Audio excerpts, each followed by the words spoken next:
Welcome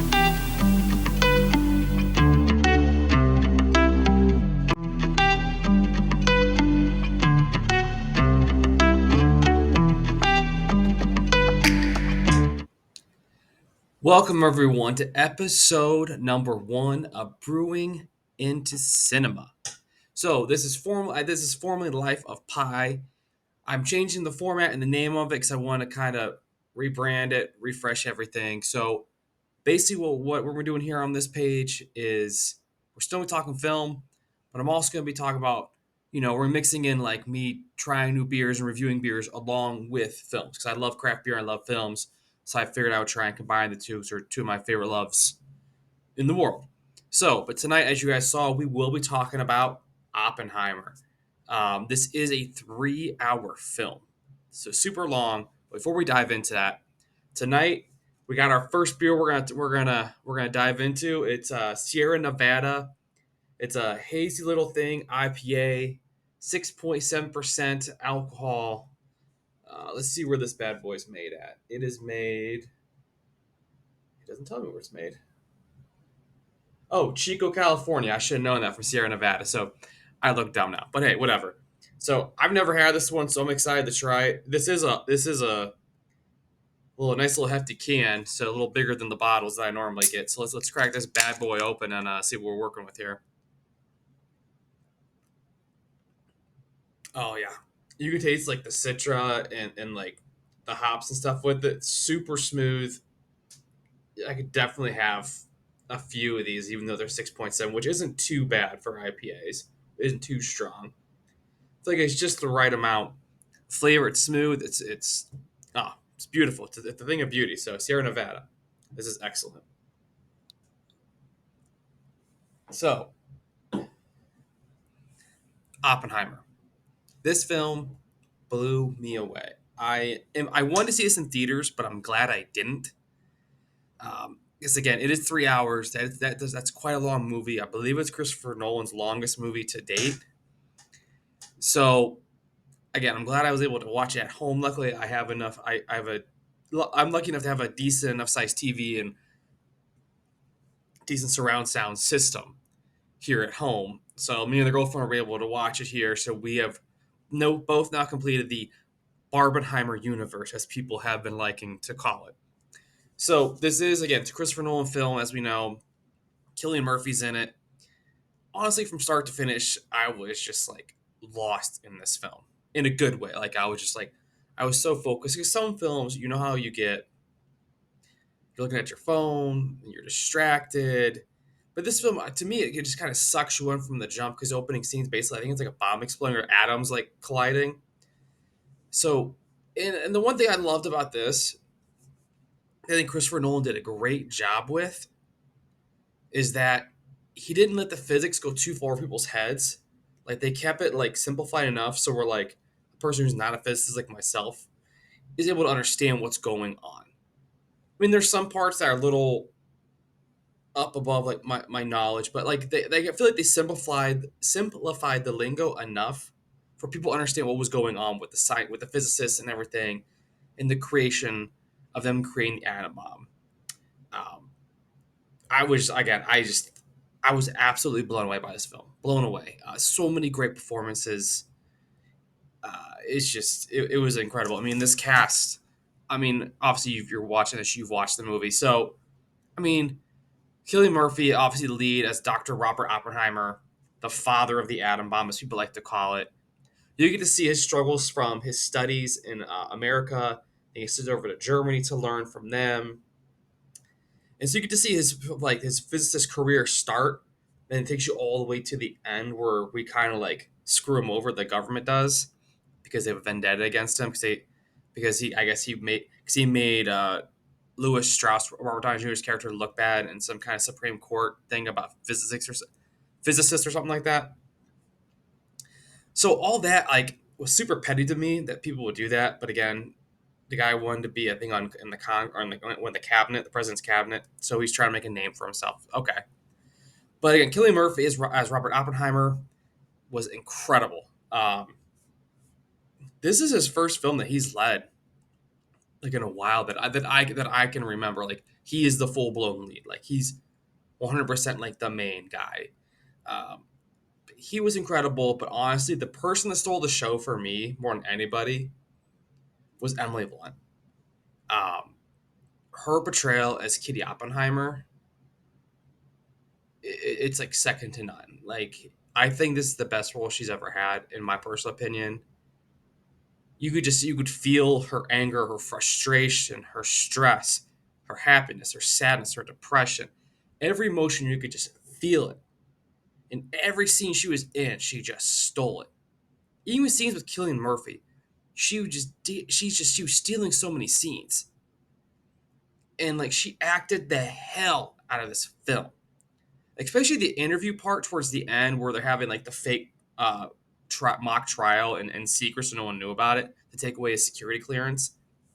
Like she didn't take no shit from nobody in this film, and I personally love that. She was so badass, and like you could just like again her facial expressions and just the way she carried herself in this film was absolutely incredible. Um, Emily Blunt, I really hope you win an Oscar for this because I think you stole the show in this film. Honestly, I think you were just absolutely incredible. There's so many incredible performances, but to me, her stuck out the most, and she didn't have like the bigger parts than other people, but she was just so good in this film, and I just can't say enough great things about her. Another guy who did a really great job was Matt Damon. Matt Damon played a general named Leslie Groves. He's basically the man who recruits Oppenheimer and his fellow physicists to create the atom bomb. And they end up becoming friends. They like each other to start with because Oppenheimer, as we see in the film, he's kind of a dick, but maybe he's that way because he's so socially awkward because of his intelligence. But the way he carried himself in the film and him having like it looked like multiple affairs, I just realized he was like a piece of shit is I guess the way to put it, but also super smart. Maybe I misread the whole thing, but to me, it came off like a piece of shit. But again, if that's how it was supposed to be portrayed, they did an awesome job. So, like, and then of course, like I said, Matt Damon's character as he grows, they befriend each other towards the end, and those two together, their on-screen chemistry was also incredible. Same with him and Emily Blunt. Then, of course, RDJ, Robert Downey Jr.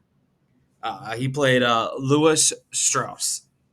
He was I feel like he was the dean at, I think it was Berkeley. I believe that he was Berkeley. He's the one that brought in Oppenheimer to work in to start the physicist department, not physicist, but oh my god, the science name. I forget the name of the department. He started the basically a physicist department essentially, but there's like a specific name that I forgot to write down. But you guys know what I'm talking about. You've seen the film, and in their connection, like they just butted heads the whole movie. And again, I think they did a really really good job with those two just butting heads the whole film. And so now I kind of want to talk about like again, there's so many other roles that go into, and I don't want to bore you guys to death with all that. Another thing that I super really enjoyed um, was the sound mixing. Like the sound mixing in this film was so incredible from start to finish. Like especially like two of my like some of the scenes that I just really enjoyed with the way they did the sound and the cinematography mixed together. Towards the end, after they dropped this is the scene where they dropped the bomb at the end. He's giving the speech at Los Alamos, and he's giving a speech, and like you hear everybody stomping and cheering, and everything just goes silent, and you see the flash, and then the stomping feet come back in, and you see the flash, and in the middle of the flash, you see like the woman standing, like a woman in the crowd standing there, and her face is like the skin's like melting off her body, and then he's stepping on a charred remains of a corpse. Obviously, they're not really there, and he's seeing this, and it's just the sound with how they drown the silence and bring it slowly back in, like they refocus it. The way they did that with the sound and everything was just incredible. Another scene that really stuck out to me with the sound stuff, it was even a lack of sound, but the way they did the sound and the cinematography and the shooting of it was the Los Alamos scene where they dropped the bomb. Uh, Again, it's the big scene. You know, they tested. They don't know if it's going to light the Earth's atmosphere on fire or not, or if it's going to work. Which is pretty wild. They didn't even know what was going to happen. So that's pretty insane to know that. Like they're like, well, we don't know. It's a small chance it could happen. And but they drop the bomb. As soon as the bomb hits, you see the explosion, and then it's just dead silence. And you get the different shots from all over. You get the military, you get the scientists, and everything. and you get there, you see like the flash from different sides. As soon as that flash, and it's the dead silence of just the flash, and then they zoom in on Oppenheimer's face, and only you hear is him go, and then it's just silence for like two, maybe count of two or three, and then all of a sudden, the boom with the sonic boom comes in and just shakes everything. I thought the dead silence after the flash was so amazing. But then with the sonic boom, they timed it. I feel like they let it breathe just enough to be like, "Where's this?" We're like, "Okay, where's the sonic boom?" Because everyone knows the sonic boom's coming, and then boom, it happens. And of course, like with my surround sound that I have here, like it shook the windows and everything. And at first, like I love it. Like I'm one of those people like I want to be in the film. I want as loud as possible. I want to feel the film. So again, I thought in the cinematography in this film, like I said, I was just describing some of it. It was so good. Just everything about this film was just so incredible. I think it's going to clean up at the Oscars, honestly. I think it won some awards already at the Emmys, if I'm not mistaken. I didn't watch the Emmys, I just wasn't home. But I will be watching the Oscars. So I think Barbie and Oppenheimer are going to have decent days, along with Killers of the Flower Moon. I think all three of those films are going to have pretty decent days at the Oscars. Um, I can very easily see Emily Blunt. She's got to be nominated for Best Actress in this film, or Supporting Actress, whatever they clarify her role as. Cillian Murphy, he'll probably get a nod for Best Actor. RDJ might get nominated for Best Supporting Actor. Like, I think this movie's gonna bring home some awards. Just everything that happened in this film was just so incredible. All the history and everything you get. Like, I didn't know about the trial that they had to take away his like basically his security pass to let him be a physicist. I didn't know that happened because again, I went into this film not really doing a whole lot of research. I knew who Oppenheimer was. I know he's the father of the atom bomb, but I wanted to go into this film with just a clear head, no expectations, and just like let things happen. And like, okay, didn't know like I'm basically getting an education during this film, which I enjoyed. So hopefully you guys enjoyed that as well. Like I just really enjoyed the education portion of this film, like learning all the background stuff that's happening that no one really knew about unless you like have done research about them, which I didn't. I just didn't want to do it for this film because I wanted to learn while I was watching the film. So I'm gonna try a little new little segment that I came up with. We'll see if it works, see if it doesn't. So I'm gonna call it the six pack facts. So these are facts that I looked up online and found for you guys. Hopefully you guys find them interesting. These are facts about Oppenheimer. So fact number one: some of the Oppenheimer cast did not know what character they would be playing until after they signed their contracts to be in the film, including Robert Downey Jr., Matt Damon, Emily Blunt, and Florence Pugh. So those are four big name actors and actresses. Signed on the dotted line, didn't know how many scenes, how many lines, nothing. They're like, we trust Christopher Nolan. Let's do this. That's incredible trust in your director to do that. It's just that's wild to me. Especially the big name people who have like earned their stripes and are like big name people now. Um, fact number two: when creating the Trinity nuclear test, Nolan did not use CGI. So the explosions you see, 100% real. Those are real explosions, real explosives being used, not CGI. Personally, I love the realism of it instead of just relying on a computer to do it. I thought it was genius, and I didn't know that was real because I mean, and the CGI makes everything look so real nowadays. So I thoroughly enjoyed that. Reading, finding out about that, I thought that was pretty freaking cool. Fact number three: this goes back to Tenet. Christopher Nolan's, I think it was his last big film he did. And this actually ties in Robert Pattinson. So, Robert Pattinson helped inspire Nolan to create this film. Robert Pattinson gave Christopher Nolan a book of Oppenheimer speeches that inspired Nolan to do the research to create this film. So, and that's as they were wrapping up at the wrap party for Tenet. After they were wrapping with the film, he gave him the book as like a present and a thank you for the role. Um, so Robert Pattinson is responsible for this film essentially, in a sense, which is pretty cool. Like stuff like this, I just find it's very interesting to me. So, fact number four: Cillian Murphy is the only actor or actress who did not have to audition for this film. It's the only one. Christopher Nolan, when he decided to make this film, before anything was written, he called Cillian Murphy and said, "Hey, I have a great role for you. You're the only." He basically was told him, "You're the only person I want for this role." And Cillian Murphy was like, "Okay." Didn't really know what the how like the script was gonna be or anything. He just said, "Okay." Like he called him up, didn't have to audition, nothing. Called him, had the role. Again, complete trust in your actor by the director, and complete trust by the actor in your director. And they've been working together for 20 years. I think they've done 6 or 7 films together now. So they've been working together for a long time. So they're obviously very intertwined. Like you have like Martin Scorsese and De Niro and DiCaprio with Scorsese. Like those guys, they have complete trust in their directors and their actors and vice versa. So fact number 5. Kodak had to manufacture a new type of film for this movie. IMAX 70 millimeter film doesn't exist in black and white, or I say, she used to say, didn't exist in black and white. Cinematographer of the film, I'm going to try and pronounce his name, I'm probably going to butcher it, so I apologize. Hoyt van Hoyteman had to call Kodak to have them develop and help them, called Kodak to help them, to have helped them, wow, words, called Kodak to help them develop a new type of film to support color and black and white on the same reel. So Christopher Nolan and this guy created a new type of film, a new type of film to film movies on for this movie. That's to me that's pretty wild. Again, so again, hopefully you guys are finding these facts interesting. I'm just trying to get interesting facts. Maybe you guys know or don't know. So last one here on the 6 pack. No one wrote this film script in first person as tell the story from Oppenheimer's first person point of view.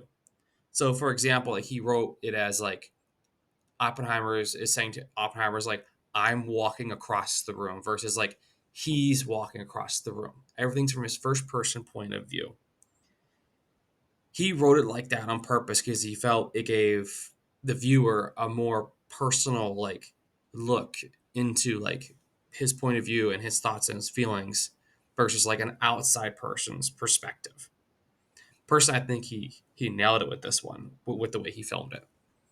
So I thoroughly enjoyed this film. I can't say enough great things about it.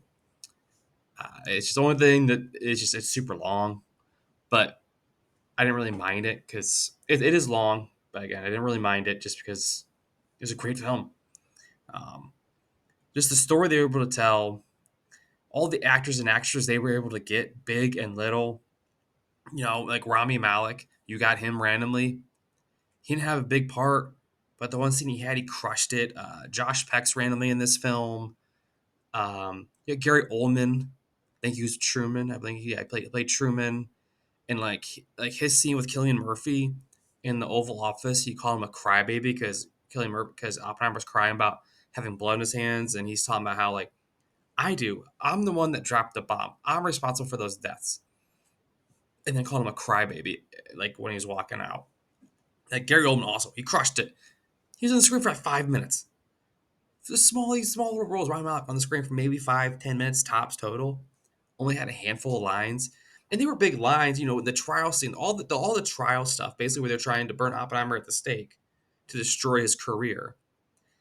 And then to fast forward, you see the conversation that him and Einstein had at the beginning of the film. And you see actually what was said at the end of the film. He talks about how he goes, "Hey," because basically they're going to use you and abuse you and lose you. But then years will go by and they'll throw you a party and they'll give you awards and they'll take pictures. And he goes, "It's not for you. It's for them to feel better, basically, about what they've done to you." And like, and then like that last line, and they talk about, I forget the last exact line. He talks about like their conversation they had in the forest about doing the math for the atom bomb, how they're going to change the course of history forever. And then it just shows like rockets shooting off everywhere, all these nuclear missiles shooting off everywhere. And like just that last line in the movie, then it goes to dark. Again, it's not the exact line. I didn't write the exact line down. It was so powerful, and the way he like had Einstein and Cillian Murphy have their conversation at the beginning, and you don't get to see what's been said. You have to wait like basically 2 hours, two and a half, almost 2 hours and 40 minutes to see what that conversation was. It was so short, but it was so powerful and so important. The payoff was beautiful. So, Oppenheimer, I'm gonna do a new rating system as well. My 12 pack rating system. Everything's gonna be a little beer related. So 12 packs. I'm gonna give this 11 beers out of 12. So nothing's quite perfection, but this is damn close. So Oppenheimer, 11 out of 12 beers. Great film. I'll probably end up buying it when it comes out because I'm a big movie collector. Um, yeah, I mean, it was just a great film, guys. So that's all you guys got for you guys tonight. And until next time, cheers.